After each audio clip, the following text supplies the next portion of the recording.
নবী পাক সাল্লাল্লাহু আলাইহি ওয়াসাল্লাম মক্কা থেকে হিজরত করে মদিনা যাবেন। হাদিসটি মুসলিম শরীফের মধ্যে।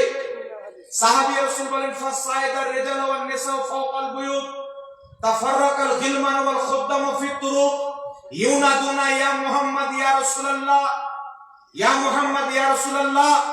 সাহাবায়ে কেরাম বলেন মুসলিম শরীফের সহিহ হাদিস, আমার নবী মুস্তাফা মক্কা থেকে হিজরত করে যেই দিন মদিনা আসে, মুসনাদ আহমদের মধ্যে লেখা আছে ওই দিন ছিল রবিউল আউয়াল মাসের 12 তারিখ। সাহাবায়ে কেরাম বলেন মহিলারা ছাদের উপরে বাড়ির দরজাতে দাঁড়িয়ে গেছে, ছোট ছোট বাচ্চারা, যুবকরা, পুরুষরা, বৃদ্ধ বাবুরা সবাই মিছিল বের করে নবী মুস্তাফার নামে স্লোগান দিচ্ছেন ইয়া মুহাম্মদ ইয়া রাসূলুল্লাহ। মদিনার সাহাবারা নবীর আগমনে মিছিল বের করে যেটা করেছে, আমরাও 12 রবিউল আউয়ালে মিছিল বের করে সেটাই করি।